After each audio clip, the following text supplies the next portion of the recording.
So my name is Suhani Vaidya. I was born and raised in India, and I moved to Australia in 2011.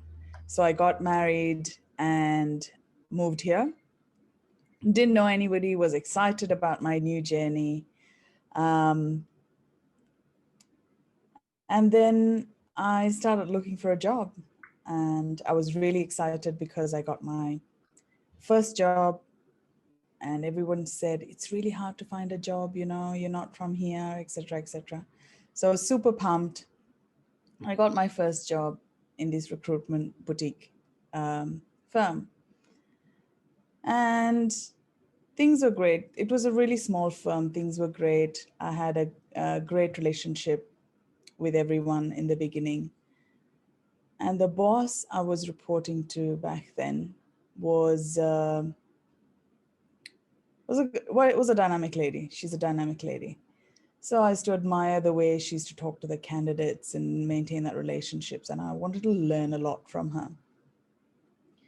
She used to be extremely friendly one moment, and the next minute I used to have this hot and cold treatment. And, coming from a different country, whether you're coming from a different country or a different state or moving into a different role, for me, it was like I was trying hard to fit into that environment and that culture. There were moments when I didn't understand the slangs and the way people used to talk. So, and I was pretty confident on the outside, but when it came to things I didn't know, I didn't really want to share my vulnerability, if you know what I mean. So when they said, "Oh, let's catch up this hour," I would say, "Oh yeah, great, perfect," and then quietly go away and Google and find out what hour means. Things like that. And so in the beginning, it was great. As the business went down for her, I think she got stressed, or she used to snap quite a bit. So one minute she would be like, "Hey, how did you guys go on the weekend?" And the next minute she would be like a completely different person. Mm. And there was this lovely gentleman who was working in the firm who actually interviewed me. He was a great facilitator, but she was trying to get him to get business, and I could see the gap. I'm like, you're trying to get him to get the business, but he's actually good at something else. And it got to a point where he resigned. Mm. And then it was just me and a few other people. And she used to, I used to feel quite, what do you say, nervous Mm-hmm. when she would be direct and point things out. And she wouldn't even be direct when she would say things to me. Mm. She would say things like, "Oh, have you taken care of this candidate?" And I would be like, "When did you ask me to take care of this candidate?" You know? But I would never actually say that out loud. I'm like, "Okay, which candidate? I'll have a look." It was always like me trying to resolve things. Mm. And then things kept going this way, kept going this way. And it got to a point where I stopped speaking up out of fear. I was really scared to speak up. And there was this incident I remember walking out of the office. I went to the train station and I was sweating. I was looking around. I was so confused. I was crying. I had so many mixed bag of emotions. And when the train doors opened, I was literally it was crowded. It was Friday evening, I think, and I was literally pushed into those doors. And I was standing by a pole, holding that pole and looking around. I felt so lonely, so lost. When there were so many hundreds of people, I felt like I had no one, you know? And when people were staring at me, I thought, are they judging me? There must be something wrong with me. Probably it was my hair, or or because I was Indian. I don't know. All these thoughts were constantly playing on my mind. And I almost felt like this girl sitting in a corner, rolled up in a dark place where I couldn't express or share what I couldn't even speak at that point of time. That's how low I was feeling. That's when I thought, you know what, I've had enough of this. And I said, I'm not going to let this happen again. And I resigned and I moved on to my next role. But then they say, sometimes in life, the situation keeps repeating itself until you learn the lesson, right? Mm. So, different job, new boss. In the beginning, again, things were really great. The boss I had, she was really awesome.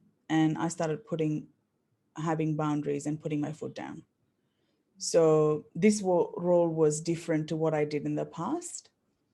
And people used to come and give me post-it notes to say, can you get this done? I'm like, no, send me an email. Mm.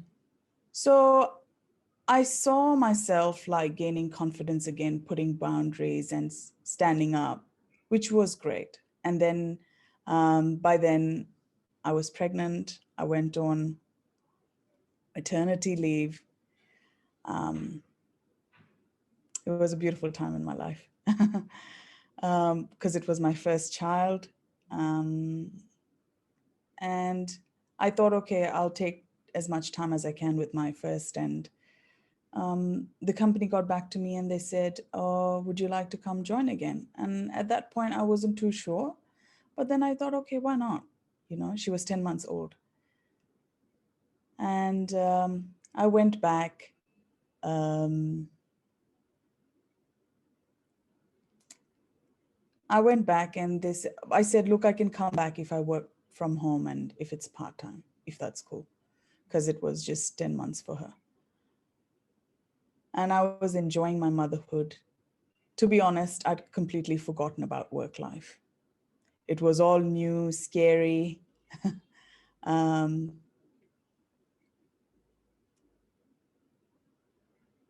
I was learning lots of things as well. You know, when I think of motherhood, when I got pregnant, I think when I delivered my baby, in the first few weeks, I was so fragile and taking everything so personally. Literally, when she cried or she got sick, I used to make it mean I'm doing something wrong. Mm. Maybe I'm not eating properly, or you know, it's the way I'm thinking, or it's what I'm feeding her, or it was always to do with, or it's something about me. It's not what's happening to a child, something I'm doing that's going wrong with her. So I had these baby blues, and it went on for a few weeks. And then I got adjusted being a mother, and it was fun. I used to give her massages, oil her, sing song, play the happy song in the background. I had my brother here as well. So it was a beautiful time. And Then I went back to work. Mhm. So this was when Arya was 10 months. And I remember dropping her off to daycare. And then I was nursing her as well. I think more than her, I had separation anxiety Mhm. because I literally cried. I used to call daycare constantly to find out how she's going. And I cried so many times.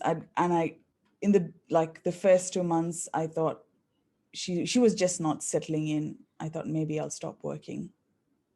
But then as I thought she's not settling in, she kind of did. Mm. So from there, I got back to doing my role. My boss had changed, and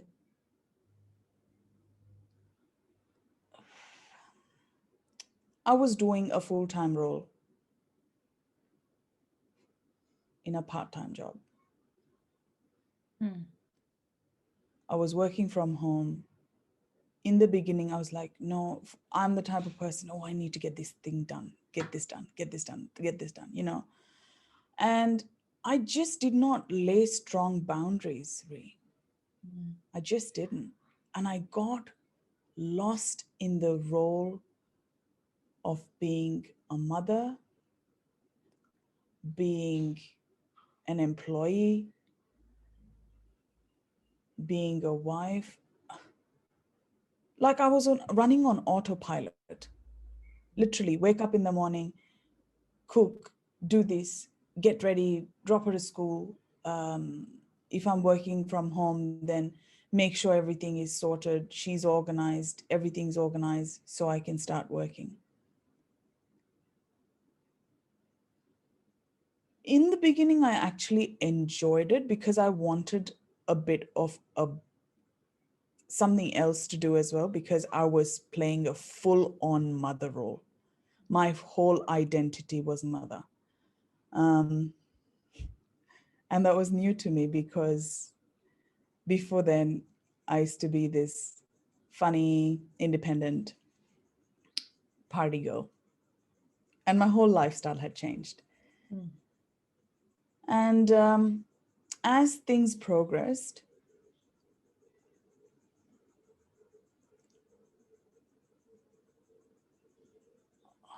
there were so many projects piling up, things were changing within the company. And I got so deep into it where I was working long hours, not even focusing on feeding my daughter, feeding myself. I had so much of anger and resentment built up within me. It got to a point where I was thinking, why am I doing this? For what purpose am I doing this?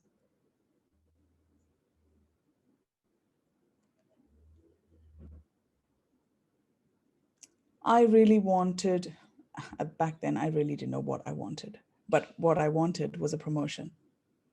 I thought having a promotion, that would give me that satisfaction. Um, that sense of achievement or success. I wanted success. Mm. This new boss was tough cookie, really tough cookie. And there were so many things, communication breakdown, things like half the information I would get when I was in the office. And because I worked from home, I didn't get the full information. Mm. And it was part of my delivery of my project. And I'm like, oh my God, I don't even, I used to think whether, is it me, my motherhood, and me losing and forgetting things? Or is it they, she not communicating? Like I wasn't sure in the beginning, you know? And then I didn't know what was gaslighting. Making mistakes was a big thing for me. Mhm. So I never liked making mistakes, and I would beat myself up if I made mistakes. And I would kind of hide as well, in a sense, like when I made mistakes, I'd be so embarrassed about it. I would be like, how can you do the same mistake again, Suhani?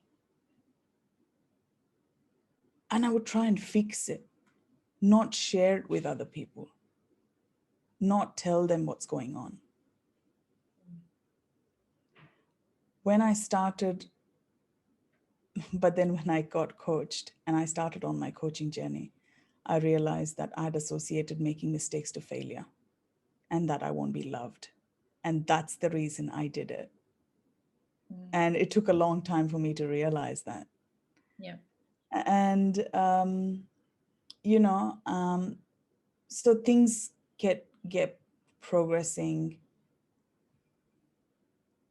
There was so much of there was so much of distance between me and my boss, and the whole gaslighting thing that was going on, and there were people who used to come and ask me questions on purpose.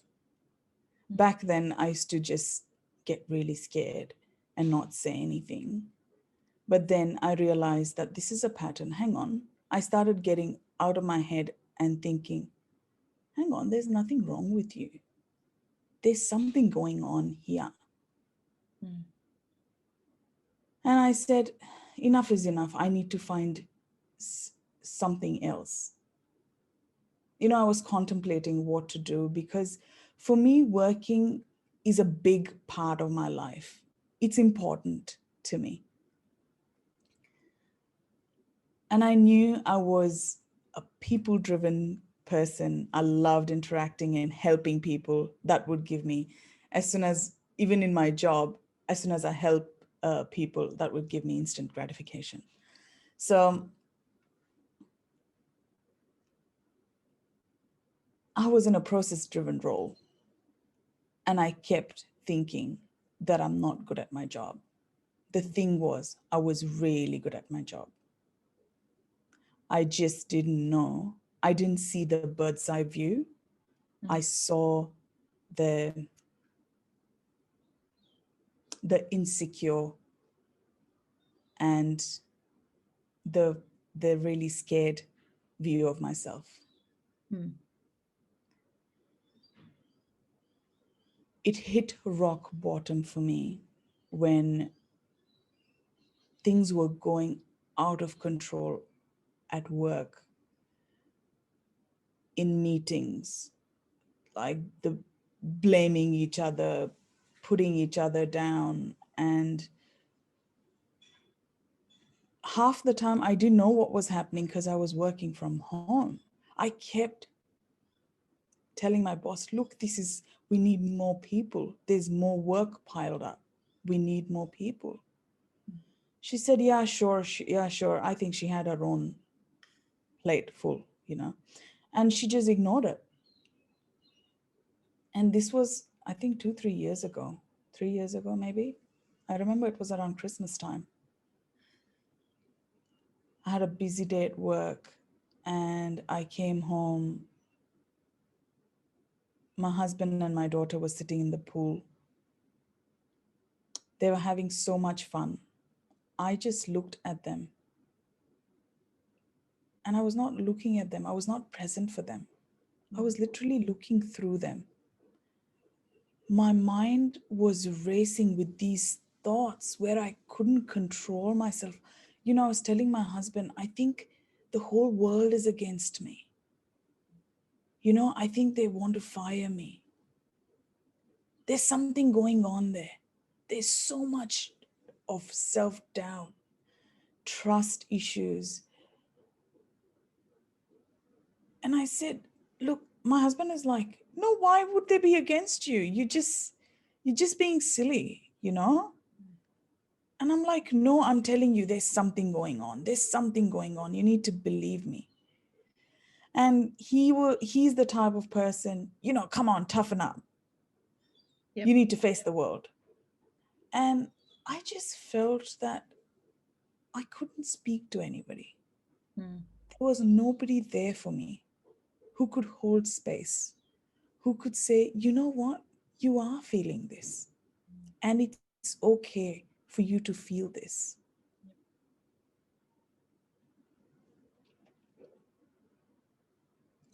I had shut myself completely. After that, there were days I was sleeping on the bed. I couldn't get out of bed, Ree. Mm. I would just stare at the roof, thinking about, oh, what's going to happen next now when I go back to work? Oh, I don't want to go back to work. I used to feel sick in the morning. Mm. There were days I used to drive to work, sit in the car and cry.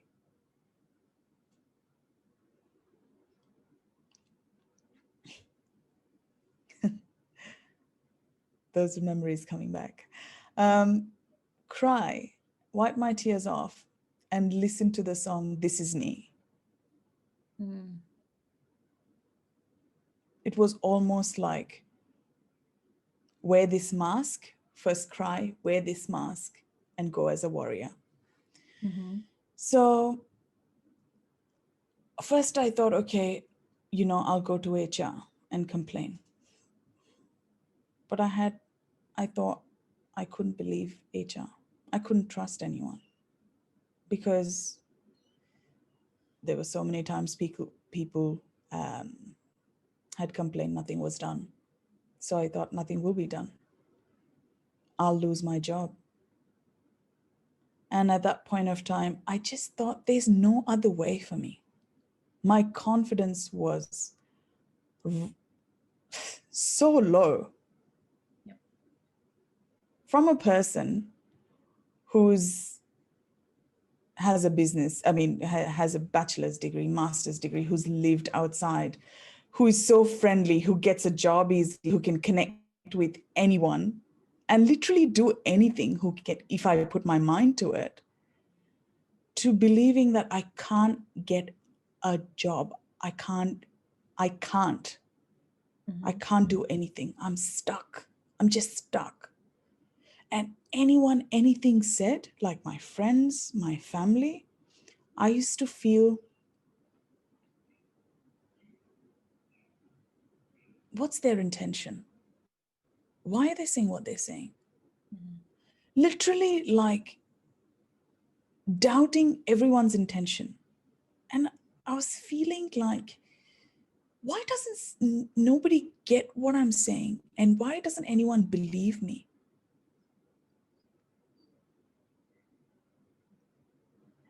The moment I thought, there were few moments, but one moment that just popped into my head was when I was growing up, right? My dad was very strict at home. Mm-hmm. He's he was like, it's my way or the highway. Mm. And you need to be a good girl, listen to what I have to say. Not literally those words, but you know what I mean. Yep. So I think I was done being the good girl for the world. I was done being the people pleaser. And, I got smacked when I didn't do the right, thing growing up. And I always thought, I'm never going to do that to my daughter. Never. I'm never going to touch her. This pivotal moment was I was working from home and I was really stressed about work. And my daughter was drawing on the wall or she was doing something naughty, which was really silly.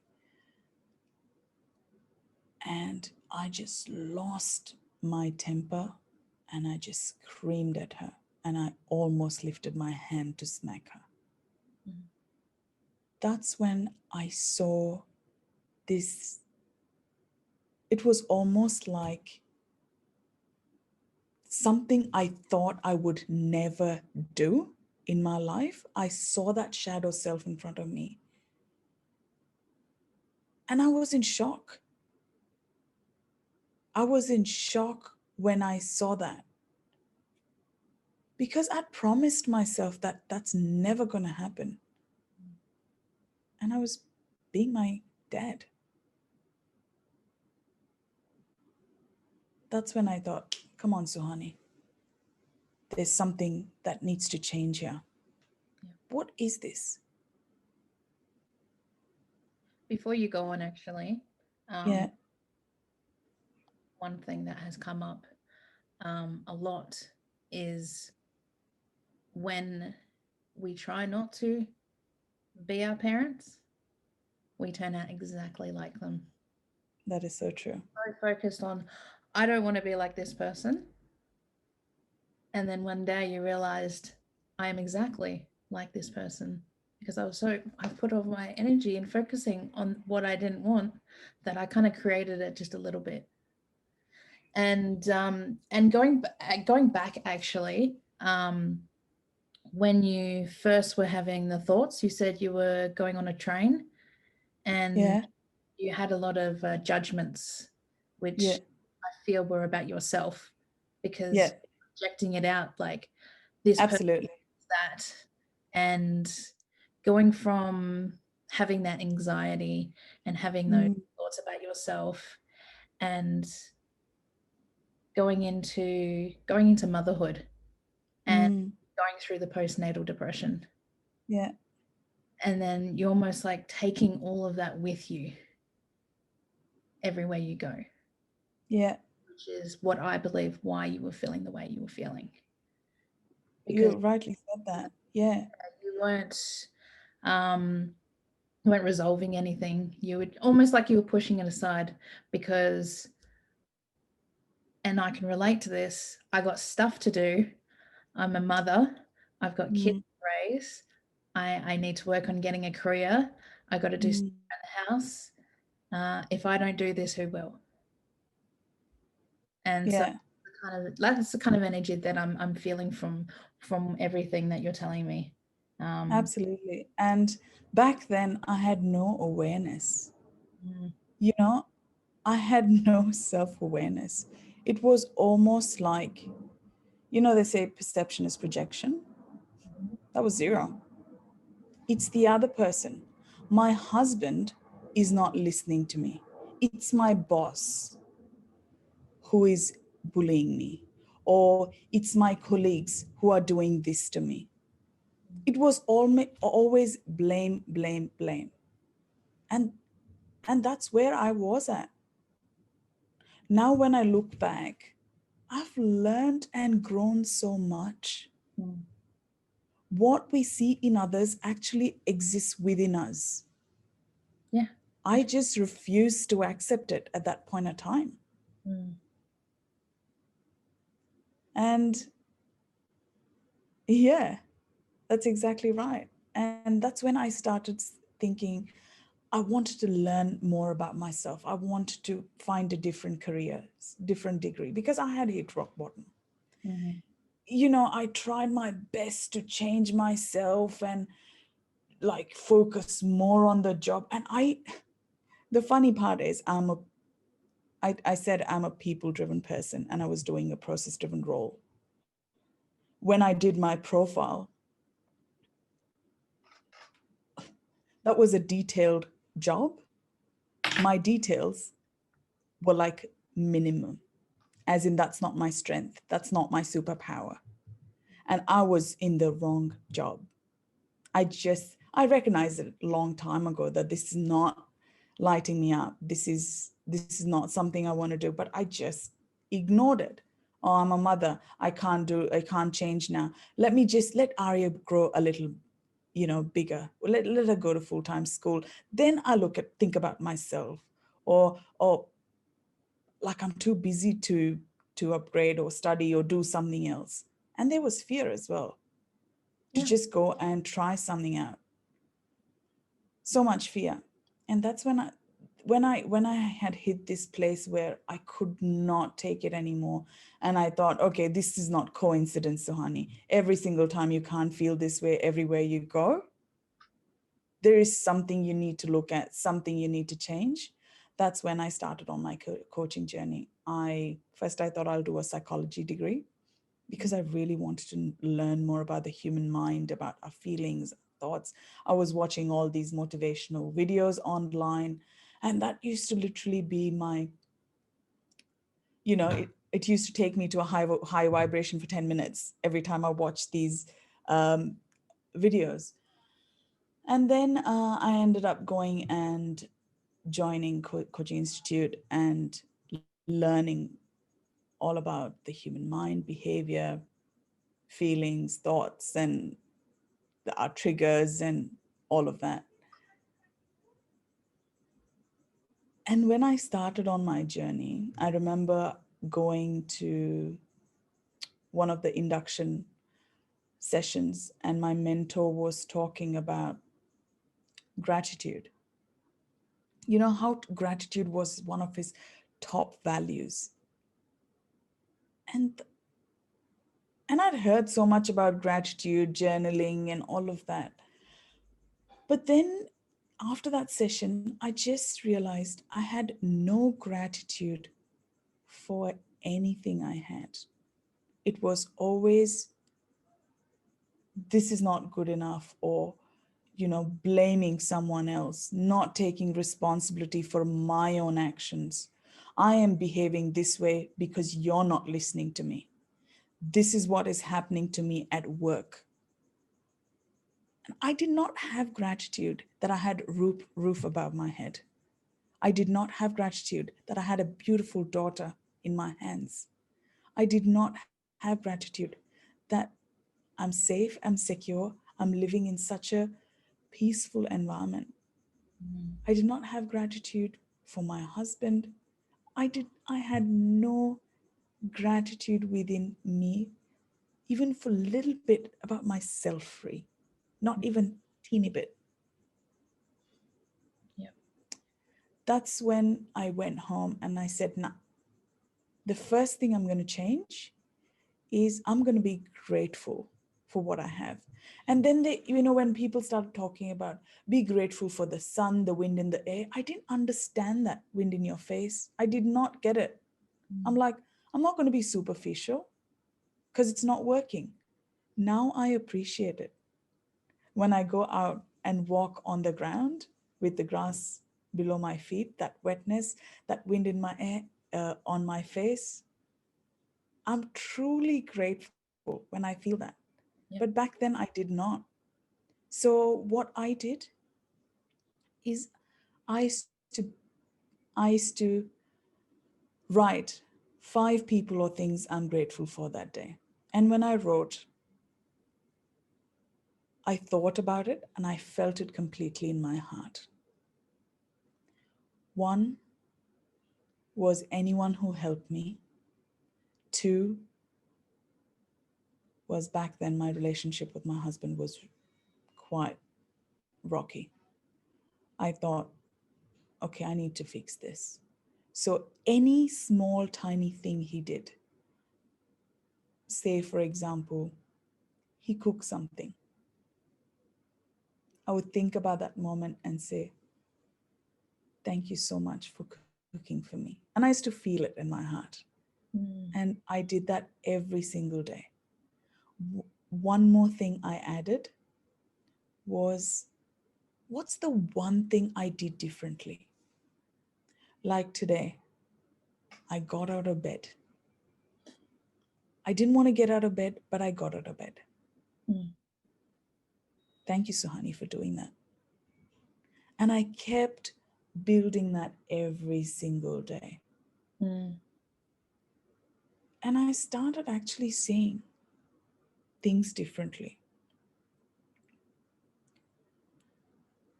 And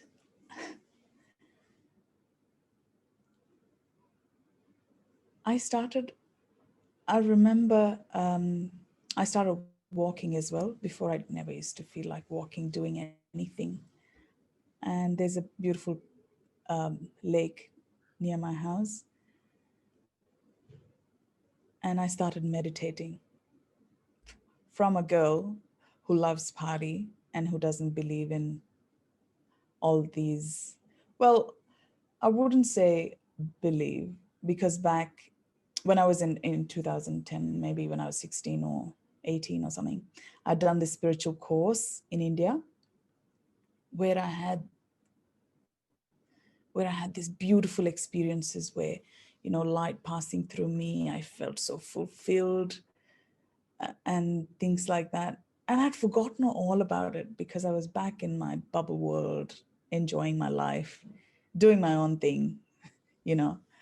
Um, and then this was when when I went walking by the lake. I was sitting in front of the lake and I was meditating. And literally, I experienced that same flashlight going through me. I felt so peaceful. Mm. I think I hadn't felt that in a very long time because of the chattering in the mind that kept going on. And I said, oh God, I want this. I just want this. Forget everything else. This is what I want. And as I started studying, coaching, and getting coached, one more thing I want to share. I'm going all over the place, but one more thing I really want to share is my mentor did a live demonstration where this woman was, she came into the room. She was really, her body language was very low and not confident. I hardly saw her spoke, smile. And when he did this demo, she walked out of the room with her head held high and with a smile on her face. I was like, what did you do? I want to do that. I didn't know what it was, but Mm. I said, that's what I want to do. I want to bring that smile in other people's faces. Mm. I had this corporate dream because coming from India, I was like, you either need to be an engineer or a doctor. That's how it works Yeah. then. And I, I neither wanted to be neither of them because I was a rebel growing up. And when I came here, I'm like, no, I want to grow up the corporate ladder, be successful. Now, when I think about it, that's when I thought I would get that love, that happiness, which I craved. Mm.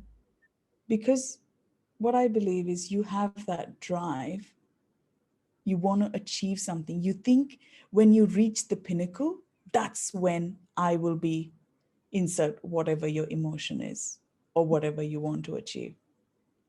It's actually the journey, which is fun, not the ultimate destination. And I've not realized it once, but several times. And, but then I thought, I don't know anything about coaching or anything, but that's exactly what I want to do for people.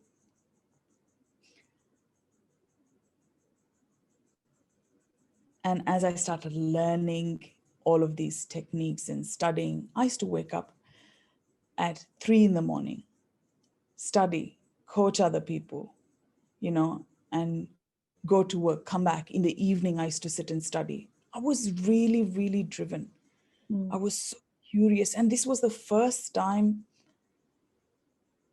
I actually wanted to learn so much. Because when I was in school and uni, I only wanted to have fun. I really was not so interested and so driven to learn something. And as things started progressing,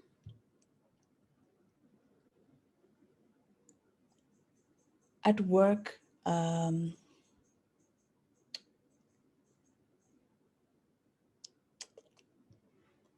it brings back a painful memory for me. I couldn't take it anymore, Ree, and I was standing under the tree, and I had I had my phone. I had to write an email. I thought, okay, enough is enough. I'm going to raise my concerns about my manager. And I couldn't do it at work. But I went outside and I had my phone and I was trying to compose an email. It took me 4 hours to express how I was feeling. And I had tears. I had so many emotions going through me and I couldn't even put words. I couldn't even form sentences to share how I'm feeling. With a lot of courage, I did it anyway. Mm. Now, when I look back, I don't think that email made any sense.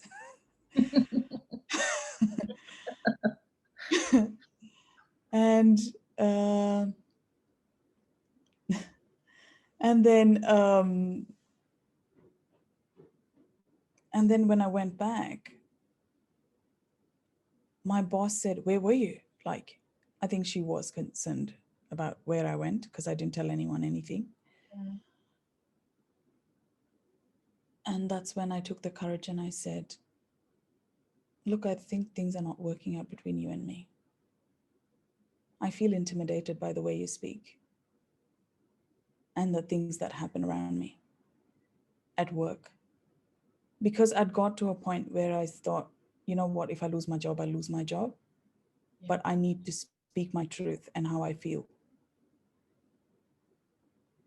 And that was like, okay, we can talk about it.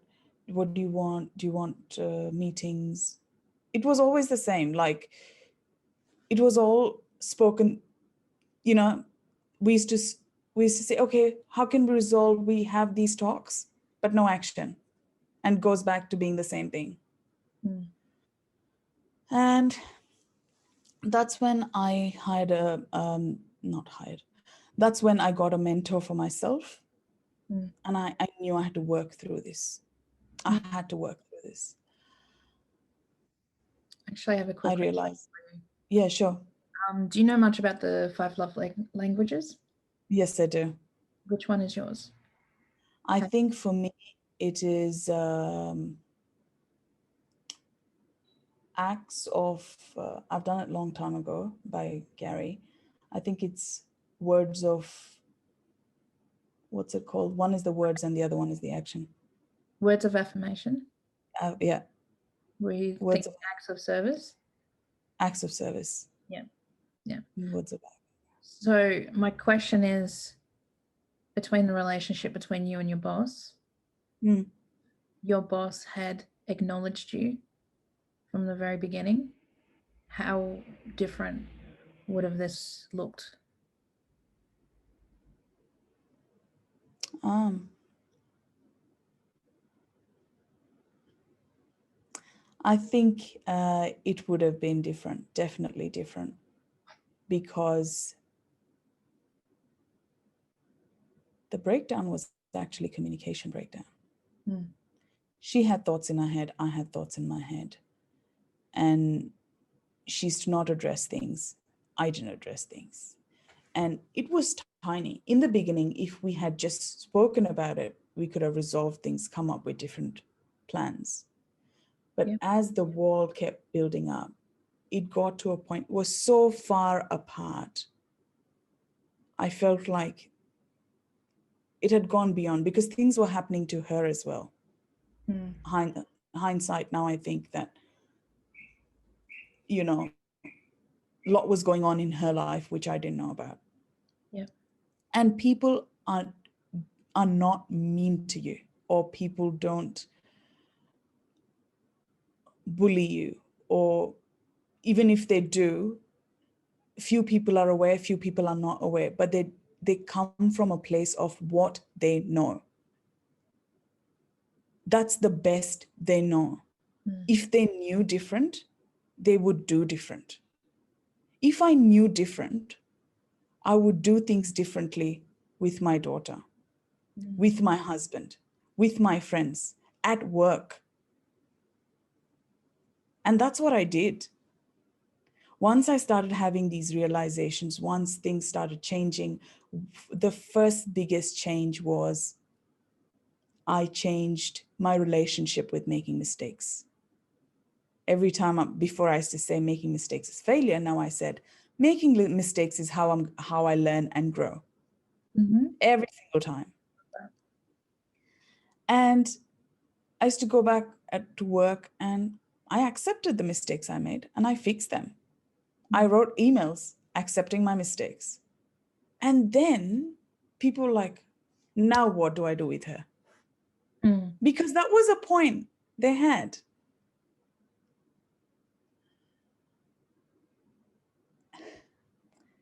And when I had my mentor and I had to, I raised these concerns with HR and stuff, right? Then we had this meeting where I had to meet my boss, HR, and myself.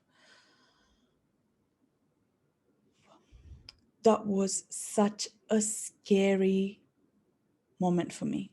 I would do anything but to go and face that. I literally thought, let me just resign. I didn't want to face, there was so much fear. And my mentor asked me one question. How are you going to show up today?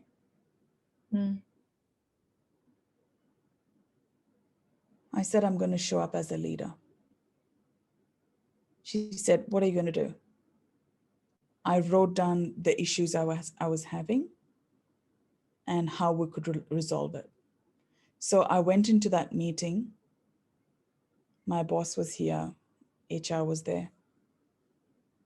And what would you like to discuss about is what they said. The HR said. And I said, these are the issues. And I wrote facts over emotions, because usually when we're in that state of mind, we're highly emotional. We're not factual. And I said, these are the solutions which I propose. What are your thoughts? And my boss started crying. And I was like, holy shit, there must be something going on in her life for her to, react that way. And even my HR person said, well done.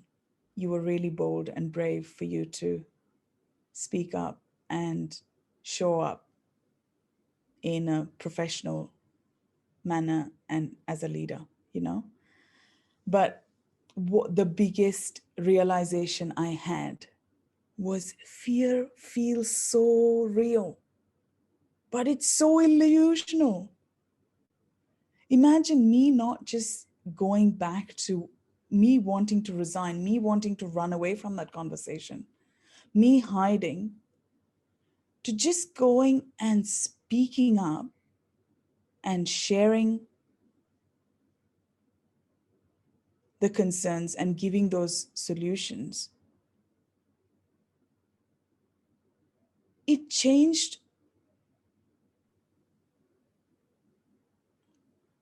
It changed.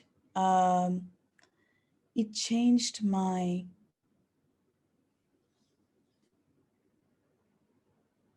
Yeah, it just changed the way I was thinking around fear.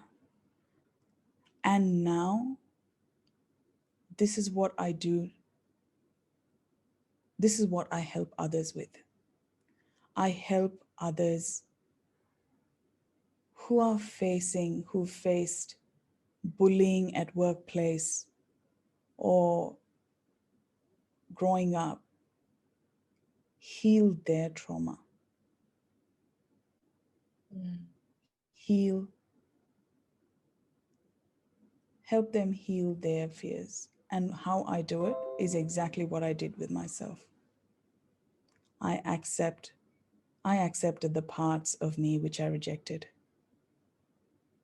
I did the deep inner work of facing my shadows, acknowledging myself, the mirror work, the deep transformational work, which took a lot of energy and courage. But now I'm really dedicated to help others because I know what it feels like to be alone. I know what it feels like to not have anyone.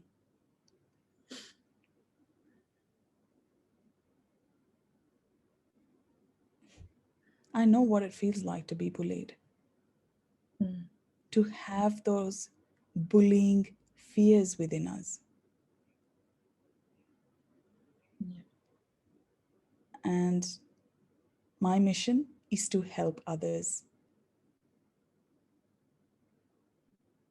heal parts of themselves they're not accepting, change their perspective, their thinking, Mm. so they can live a beautiful life, not just at home, not just at work, but in every aspect of their life. Mm. That's beautiful. So the what I'm feeling from you is everything that you said, from all those feelings that you had about yourself to going through postnatal depression and, and just not feeling good enough Yeah. and going through all those emotions and taking that with you every step that you made in your life, Mm. and then actually sitting down with yourself and going through the shadow work and building a better relationship with yourself. Yeah. Yeah. And I think that's really amazing that not only have you done that, but you're helping other people to do the same thing. Yeah. And it's And that's what lights me up. really, That truly lights me up. When the client comes and says, "Oh, you know what? Today I got out of my bed." Or you know what? I actually sat with myself for 10 minutes and wrote down my thoughts. I did that breath work. I was present. There was this one client who has been doing therapy for years.